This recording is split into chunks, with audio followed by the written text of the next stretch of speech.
Example में हम देखेंगे एम्पिरिकल फॉर्मूला और मॉलिक्यूलर फॉर्मूला कैसे निकाला जाता है। अब यहाँ एग्जांपल में हमें दिया हुआ है किसी कंपाउंड में हाइड्रोजन की कंपोजिशन 4.07% है, कार्बन 24.27% है और क्लोरीन 71.65% है। तो हमें एम्पिरिकल फार्मूला और मॉलिक्यूलर फार्मूला कंपाउंड का फाइंड करना है, जबकि मोलर मास भी दिया हुआ है 98.96 ग्राम।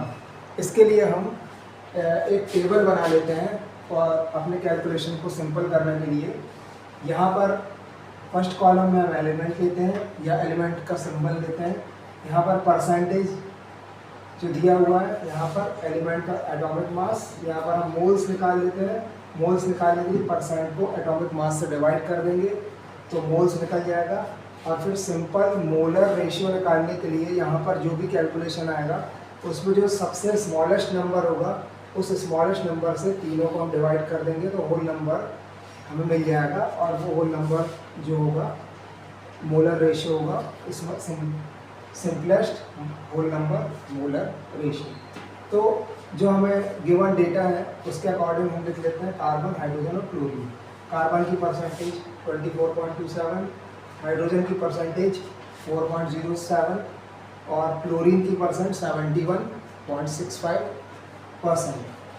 एटॉमिक मास हम जानते ही हैं, कार्बन का 12 होता है, हाइड्रोजन का 1 होता है और क्लोरीन का 35.5 होता है। अब मोल्स निकालने के लिए हम इसको इससे डिवाइड कर देंगे। 24.27 divide by 12 gives 2.02। Similarly 4.07 divide by 1 gives 4.07 same, and 71.65 divided by 35.5 gives 2.02। तो यहाँ पर सबसे स्मॉल नंबर आया 2.02। इससे हमने इन तीनों को डिवाइड कर दिया तो हमें क्या मिला 1 to 1। तो जो सिंपलेस्ट होल नंबर रेशियो जो था वो क्या मिला 1 to 1। अब हमें एम्पिरिकल फार्मूला और मॉलिक्यूलर फार्मूला निकालना है तो उसके लिए कुछ स्टेप्स फॉलो करने पड़ेंगे। तो पहले तो हमने टेबल बना करके हमने simple whole number molar ratio find कर लिया। उसके बाद स्टेप 1 में एम्पिरिकल फार्मूला लिखेंगे हम कंपाउंड का। और एम्पिरिकल फार्मूला क्या होगा, कार्बन 1 है, हाइड्रोजन 2 है और क्लोरीन 1 है, मतलब CH2Cl। ये हो गया empirical formula of the compound. Step 2 में हम क्या करेंगे, एम्पिरिकल फार्मूला मास निकालेंगे।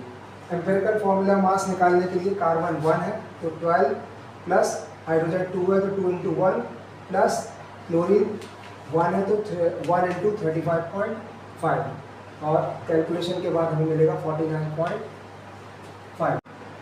स्टेप 3 में हम n की वैल्यू कैलकुलेट करते हैं और n कैसे निकालते हैं, molecular formula mass upon empirical formula mass.